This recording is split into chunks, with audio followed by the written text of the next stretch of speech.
Bem, então seguindo aqui com a parte de avaliação de algoritmos, a gente já viu a estrutura básica dos códigos em CUDA, como a gente faz a programação de GPU, a gente já viu como é a organização da memória e a organização da execução. Então a gente já consegue ver quais são as formas de avaliar o quão bom é o nosso código, avaliar a performance do código que a gente está fazendo e a eficiência do uso dos recursos que a gente tem no device. Então, o objetivo da gente estar programando em sistemas heterogêneos é exatamente a gente melhorar a performance da aplicação que a gente está executando. Então, a ideia é que a gente compartilhe tarefas, mude a quantidade de recursos que a gente está utilizando e otimize a forma que a gente usa esses recursos. E aí, durante o desenvolvimento, para fazer isso de forma correta, a gente precisa avaliar a eficiência da aplicação que a gente está desenvolvendo. E aí, para fazer essa avaliação, a gente tem que olhar características do algoritmo, podem variar a performance do nosso código. Então, se eu uso mais dados, se eu uso menos dados, a dimensão de matrizes que eu estou utilizando, quanto de variáveis eu estou declarando, então isso vai impactar na performance da execução do código. Os requisitos de hardware, os recursos de hardware que a gente tem no device, ou até a configuração do código que a gente está executando. Então pode não ser algo diretamente relacionado a como a gente estruturou o algoritmo, mas como a gente estruturou um kernel, por exemplo, para executar o algoritmo que a gente desenvolveu, seja setando o número de threads, setando o número de registradores, ou o tipo de memória que a gente está utilizando para fazer a execução. E aí, por exemplo, a gente vê que é muito comum em jogos ou em engines de rendering terem testes de benchmark. Então, geralmente, quando a gente vai inicializar alguma aplicação relacionada a algum jogo ou algum engine que vai fazer rendering de cenas, então geralmente são feitos testes de benchmarks para saber a capacidade do hardware para executar os algoritmos que são definidos. Então, se define o quanto de recursos vai poder ser utilizado do device para executar a aplicação, seja diminuindo a qualidade das texturas, os objetos que são renderizados na cena, a quantidade de partículas que são renderizadas na cena. Então, geralmente são feitos esses testes de benchmarks para saber se a aplicação ela vai rodar de forma eficiente. E aí, quando a gente está desenvolvendo, a gente pode fazer a medição da performance através do Profiler. E aí a gente faz essa medição em relação ao espaço de memória que a gente está utilizando, o tempo que leva para fazer o acesso a essa memória. A gente pode medir também o número, a quantidade do uso de instruções e a carga de dados que o device tem para executar essas instruções. Então, quantas instruções podem ser executadas em paralelo, ou se elas estão sendo executadas de forma eficiente, utilizando recursos moderados do hardware. E também a gente pode medir em relação à frequência ou duração das chamadas, que é quanto a gente está demorando para completar uma chamada, uma instrução, de forma que a gente está conseguindo reutilizar os recursos de hardware de forma eficiente. E é claro que, realizando o profiler, a gente espera que alcance o resultado correto do algoritmo e a gente melhore a performance do código que está sendo executado. E aí, o desenvolvimento voltado ao Profiler, ele é muito importante em CUDA, porque os kernels simples eles não vão conseguir extrair total performance do hardware disponível. Então a gente viu algumas considerações de número máximo de warps, número máximo de thread, como eles são distribuídos entre os SMs, as unidades que fazem processamento, como eles são distribuídos entre as memórias que tem um device. Então, se a gente não coloca isso explicitamente dentro do kernel para extrair a máxima capacidade do hardware, então a gente não vai ter uma performance aceitável para a aplicação. Ainda o CUDA ele particiona os recursos da GPU entre as threads, então ele consegue ter estruturas que fazem isso de forma automática para tentar minimizar o overhead do device, seja no uso de memória ou na execução de instruções. Então a gente tem as operações de scheduling, de controle de divergência, de distribuição de warps entre os SMs. E aí o CUDA vai particionar esses recursos de acordo com as threads que a gente está utilizando. Então a gente tem que saber setar esse número e saber estruturar, organizar para que o CUDA consiga fazer isso de forma eficiente e aproveitar os recursos do hardware. Claro, as ferramentas de profiling vão ajudar a medir e visualizar as otimizações que são necessárias para a gente melhorar a performance do kernel. Então, dentro do contexto de programação heterogênea, para a gente medir a performance do kernel, é importante a gente escolher as medidas adequadas. Então, a gente tem que saber se o kernel usa uma banda de memória adequada, se o tipo de memória está sendo adequado para o algoritmo, requisitos de latência de acesso e vazão das instruções.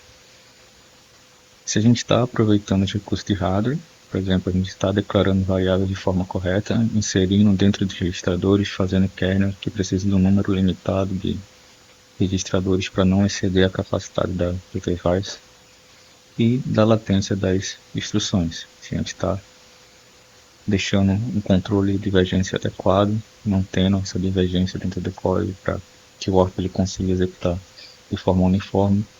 Se a gente não está executando muitas instruções ou execuções que demandam um acesso muito longo do hardware, assim consumindo mais energia do dispositivo.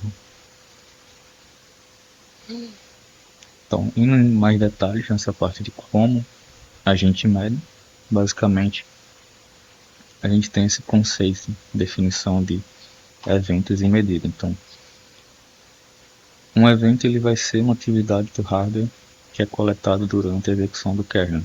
Então, seja um acesso à memória, seja uma instrução que está sendo executada, ou uma chamada que a gente está fazendo dentro do kernel. Então, tudo que a gente pode medir em relação a esses valores aqui, a gente define como um evento que vai ocorrer dentro do kernel.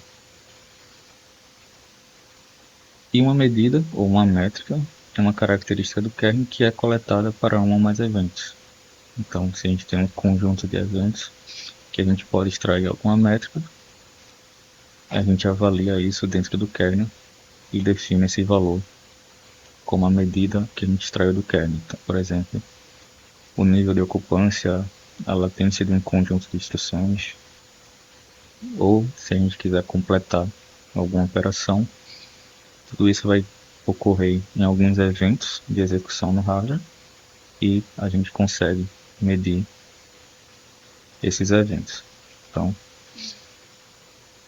algumas medições elas podem ser realizadas por SM, então a gente pode ter medidas relacionadas ao kernel em si, avaliando o uso da GPU como um todo, mas a gente pode também ter uma granularidade maior, avaliando a utilização de SMs, das unidades de processamento. E uma única execução ela pode coletar diferentes medidas e a gente precisa rodar múltiplas vezes. Então a gente viu que não necessariamente as threads vão ser organizadas por índices, elas podem ser agendadas de forma não determinística. A gente pode também ter variações da inicialização, do acesso à memória. Então, para a gente ter uma medida coerente, a gente precisa executar um kernel múltiplas vezes, não apenas ter uma execução. E essas variações elas podem ocorrer devido ao tamanho dos blocos de thread, devido ao scheduling, entre essas atividades da GPU. Então, uma forma que a gente tem de fazer o profiling, a gente tem o NVGP, da NVIDIA, que é um profiler visual, e a gente consegue ver características da execução do kernel. Então, ele vai retornar para a gente esses valores se o código, ele, por exemplo, está tendo overhead de divergência dos workings, se as instruções elas não estão sendo reusadas, então está tendo muito acesso à memória global para executar a mesma instrução. Então a gente consegue ter essa visualização genérica. Então, no código a gente pode ter vários kernels e aí a gente vai ter essa visualização da duração do kernel, da quantidade de recursos que um kernel está utilizando, então utilização da DRAM, a eficiência nas operações de load e na operação de store, tamanho do grid, tamanho do bloco, o número de registradores que esse kernel está usando por thread. Então a gente consegue ter isso de forma visual com profile.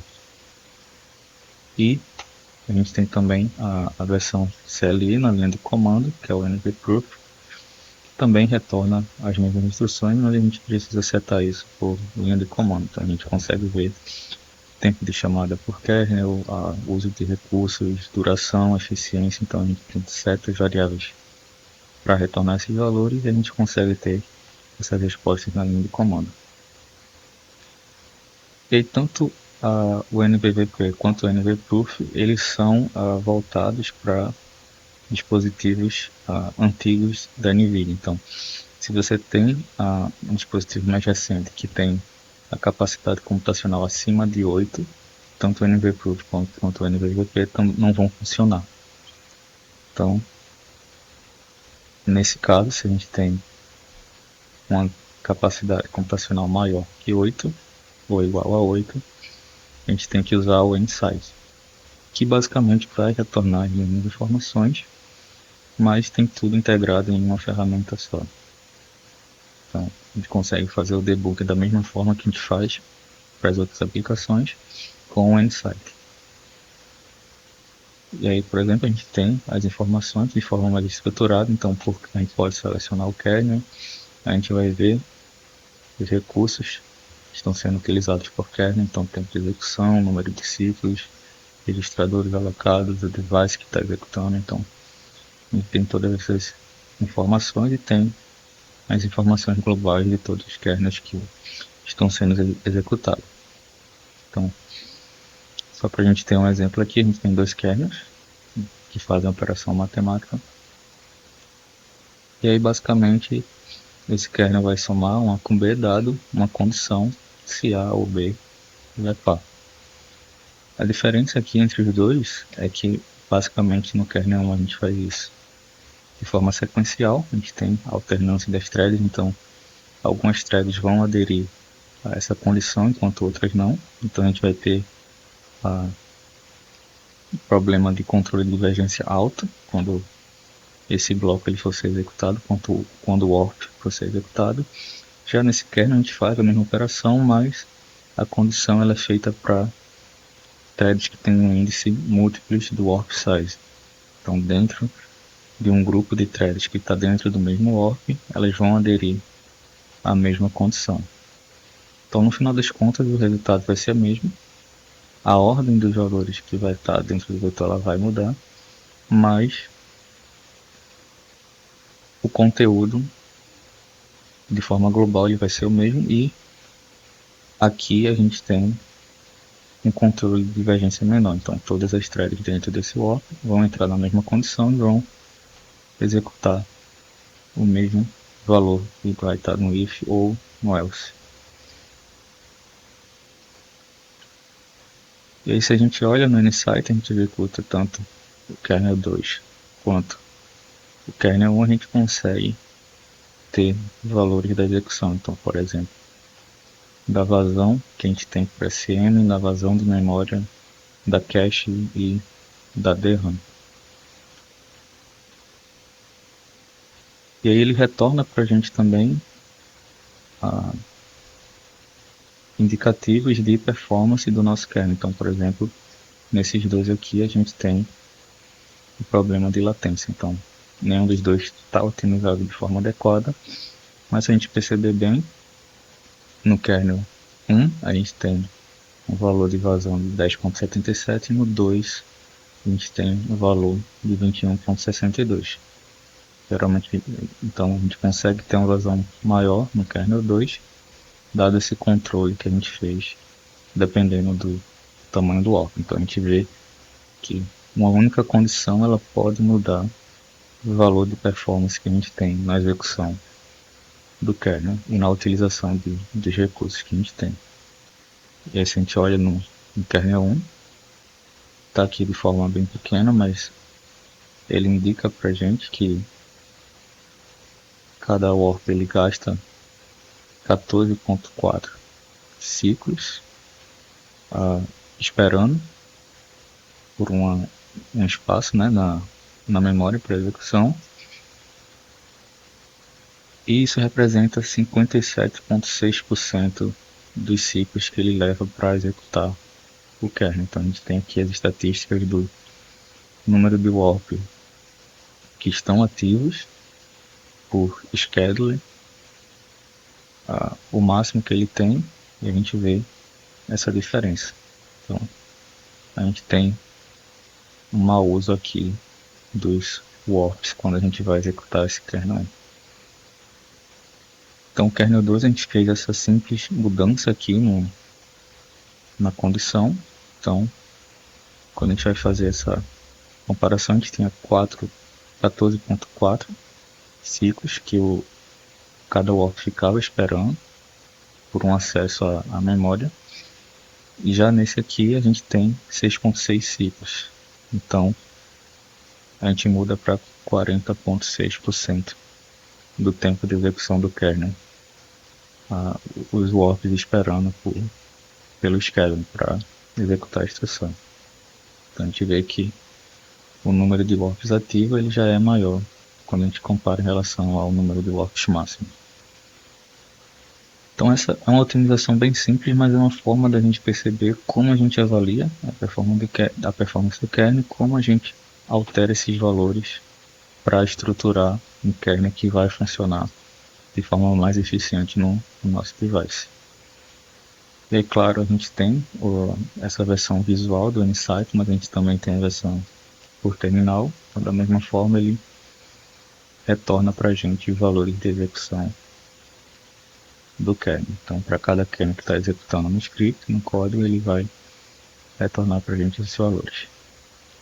E aí, se a gente quiser alguma métrica específica, a gente pode setar isso na chamada. Então, por exemplo, se a gente quer saber a ocupância do código em relação aos kernels, a gente seta o valor dentro da chamada do Insight e aí ele retorna para a gente essas estatísticas. Então, no kernel 1 a gente tem a ocupância de 48,71% dos recursos que a gente tem para a GPU e no 2 a gente tem 56,01%.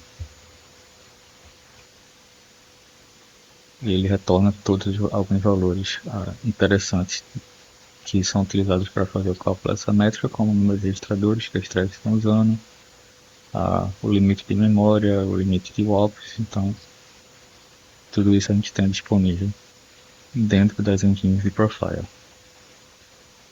E aí para acessar isso, aqui está o link, né, do Insight Compute. Então vocês podem instalar e testar os kernels que a gente viu até agora.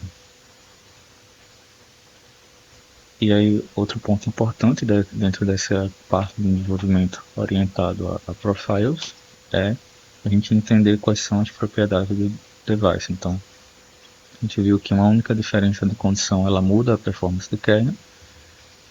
E para a gente setar isso de forma adequada, a gente precisa saber a capacidade do hardware para setar o número de threads, o número de blocos ou o grupo de warps que a gente vai dividir o algoritmo. Então, quando ele já retorna isso para a gente consegue ter essas informações através da função CUDA Get Device Properties, que já retorna vários valores da GPU. Então, se a gente seta isso aqui, a gente consegue ter todas essas informações disponíveis através dessa chamada. Então, clock rate, o tamanho máximo de grid, o tamanho máximo de threads por bloco, warp size. Então a gente tem todas essas informações. Então Tem outras informações adicionais, como informações de textura da GPU, de superfícies. Então, claro, a GPU ela é uma placa gráfica, é voltada para essa parte de imagens e visualização. Então, tem toda essa estrutura que ela fornece para essas aplicações visuais. Mas como a gente está lidando com a computação numérica aqui de Deep Learning, a gente precisa apenas desses valores da arquitetura da GPU, para que a gente maximize a utilização dos nossos kernels.